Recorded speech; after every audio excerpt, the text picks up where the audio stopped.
main concerns, Jared. The first is that for any American who has money in a U.S. bank account, the stock market, bonds, anywhere in the U.S. dollars, your assets could see a massive collapse in value. But my second concern is perhaps bigger than that and will have dire consequences for every American.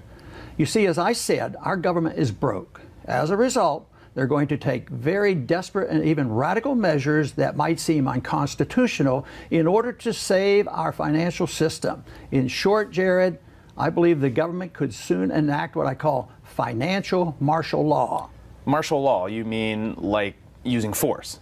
They will try anything they can think of, and I'm sure they'll become creative if they need to be. It just seems crazy. I mean, how could the government get away with that? Most people only know about ordinary martial law, which usually happens after a natural disaster or some kind of riot. For example, after Hurricane Katrina, the government sent in the military and National Guard to certain neighborhoods to keep the peace.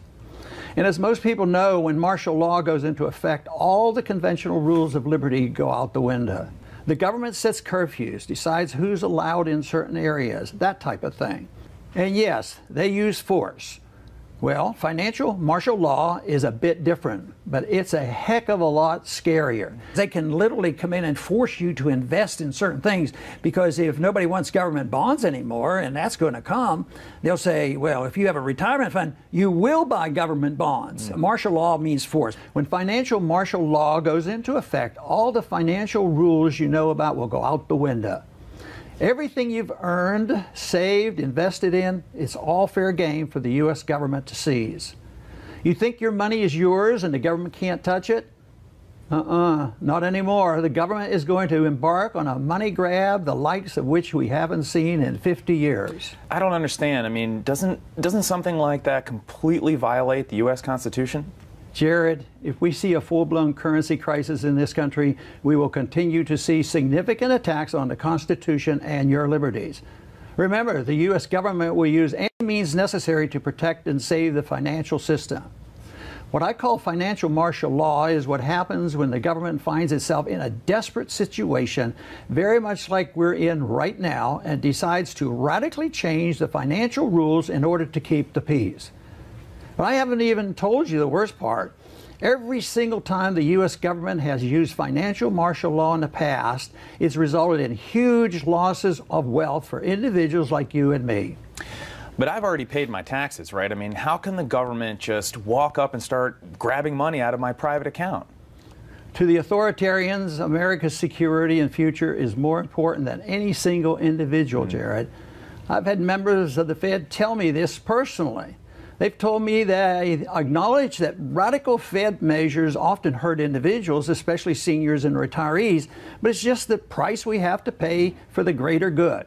In a crisis situation, the government will put their hands on your bank account, stock market account, your retirement account, your pension, you name it. Any place you have an asset priced in U.S. dollars, you could ultimately kiss up 80% of it goodbye. But that seems like a pretty big leap from where we are today. It's coming, Jared. They'll change the laws on what we can do with your money, how much you can access, and where you can spend it. They might even change the money itself.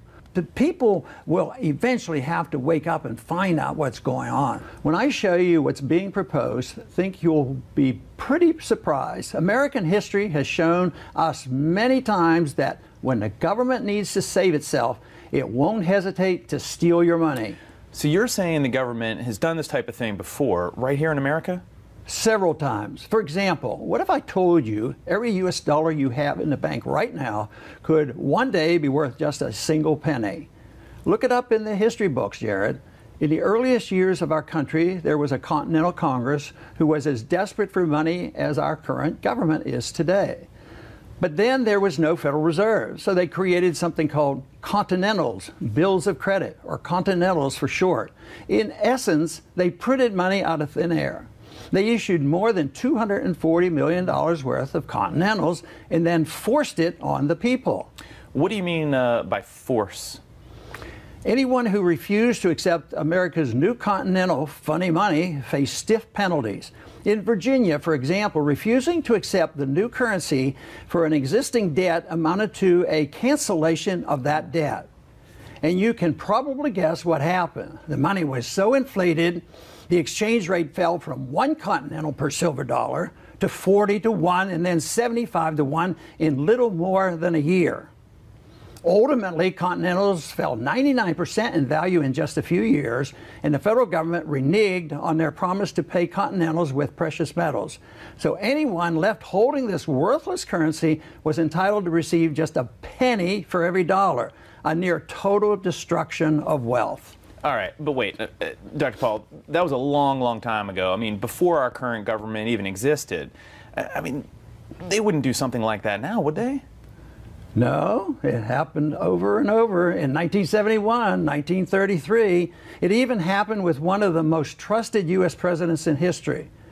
President Lincoln created a system whereby the government changed the rules of finance. It's a sad story, actually. They created a new type of paper money known as greenbacks, specifically to pay soldiers and government debt.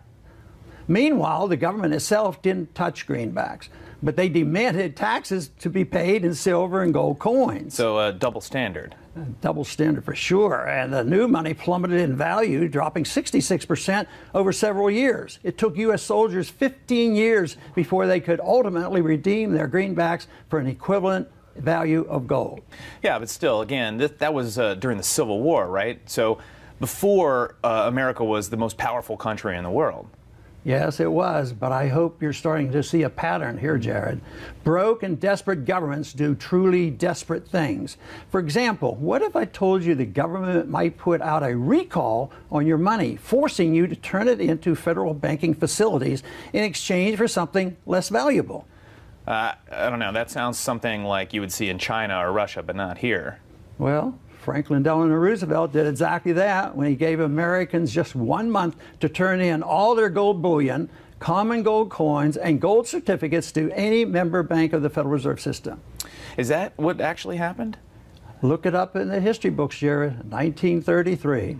Anyone who failed to comply faced penalties, including forfeiture, fines, and imprisonment. And here's the worst part. Once everyone turned in all their gold, Roosevelt instantly made the dollars they received less valuable. With the stroke of a pen, many Americans lost 41% of their savings overnight. People don't believe anything like this could happen today, but I'm telling you, it's coming. The U.S. government will use financial martial law. So was there anything that people could have done back then to protect themselves? For most people, no. It was a disaster. But some did, sure. There's a famous story of a lawyer named Harold Bareford. For instance, he found a legal way to hold on to and accumulate even more gold during the FDR era. His holdings reportedly sold years later for something like 87 times his money. Okay, so the government destroyed the currency in the 1700s, the 1800s, and then again in the early 1900s. And at each turn, they implemented all kinds of schemes and laws to essentially steal money from regular citizens like you and me. But again, could it really happen? Not only will it happen again, but we're still feeling the effects of the last time it happened with Nixon. Remember, in 1971, when countries around the world lost faith in the dollar, President Nixon changed the rules overnight. He closed the gold window and decreed that dollars were no longer redeemable for gold. Well, fine, but that was 45 years ago. The damage is still being felt. You see, ending the tide to precious metals allowed the government to expand the money supply. And as I've said many times in my career in the House of Representatives, you can't create prosperity by printing money out of thin air. Ever since Nixon changed the rules, the value of the U.S. dollar has plummeted, Jared. Not to mention, it ushered in one of the worst decades in financial history. Inflation soared by more than 100%. Unemployment went above 10%. Stocks fell 40% in a single 18-month period. And the Standard & Poor's 500 fell as much as 45% in the first part of the decade. And interest rates ultimately soared to nearly 20%, which made it very difficult for people to buy new houses or cars. Okay, but what could the government realistically do next? What would financial martial law look like in this day and age? The next step is very simple. They're going to take control of U.S. retirement accounts. It could be one of the biggest encroachments in our nation's history, but I think the chances are great that the U.S. government will soon target ordinary Americans' retirement accounts and essentially siphon out the money. But how can they do that? That's got to be illegal. Because they act outside the law. Somebody says, would that be unconstitutional? Obviously, well, the monetary system is unconstitutional. They never repaired the part of the Constitution where the founders were emphatic. Only gold and silver can be legal tender. They just totally ignore it. And every time a case like that has gone to the courts, the court always rules on the side of government. It just seems crazy. I mean, how could the government get away with that? Jared, today there's about $23 trillion in U.S. retirement accounts. Suppose the government mandates that all citizens put 1/3 of these accounts into special issue U.S. Treasury securities. Well, lo and behold, that's an instant $7 trillion for the government. There's no way. I mean, you're saying the government can force me to buy worthless Treasury bonds? It's as legal as taxing you. You have to understand that $23 trillion just sitting around in retirement accounts is too much money for a desperate and broke government to ignore. And let me tell you something, if you don't think this can happen right here in America, wake up. It's already being discussed. In 2008, Democrats talked about seizing private retirement accounts and converting them to accounts managed by Social Security. In 2013, the U.S. Consumer Financial Protection Bureau considered helping Americans manage their retirement accounts. And even Forbes.com contributor William Tucker suggested this could lead to forcing Americans to stock their retirement accounts with low-return government bonds. Not to mention, Obama recently introduced his MyRA program, which amounts to an IRA that invests directly in government bonds any reasonable investor on the open market wouldn't touch. I worked in Washington for over 30 years, Jared. Believe me, I know what these people are capable of, and I know how they think. I mean, it just seems incredible that the government would or could invade people's retirement accounts. Look it up in the history books. You don't have to go back very far. The U.S. Treasury Department has already done it 3 separate times. They raided government employee pension funds in 2011, 2012, and 2013 to plug federal spending deficits. Plus, this is already happening around the globe. In 2013, Poland sought to reduce public debt by nationalizing half of all money in private pensions. Similar things have happened in Argentina, Ireland, France, Russia, Belgium, Hungary, Cyprus, and Bolivia. You can't trust the government, Jared. Not with your money and your family's future. They won't save you and they can't help you. Confiscation of your retirement accounts is coming soon, I promise. If you ignore this possibility, you could lose everything you've saved if you're forced to buy worthless U.S. government bonds. What else do you think will happen in the U.S. If the government enforces this financial martial law? I think we'll see huge tax increases and even a wealth tax, but it won't just be for the wealthy. So what do you mean? A wealth tax is basically a tax on everything you own. It's like property taxes, but instead of taxing just the value of your home each year, a wealth tax levies fees on everything you own, year after year after year.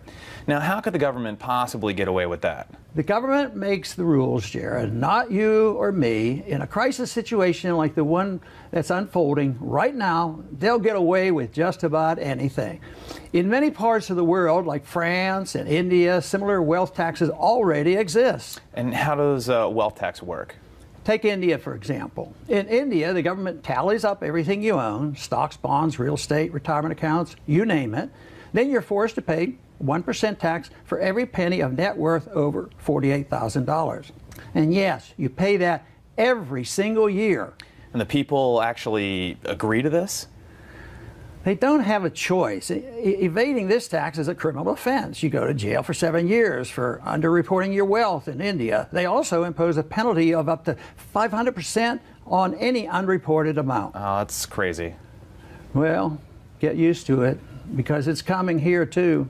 There's simply no other way for our broke federal government to pay the $19 trillion in debt we owe today.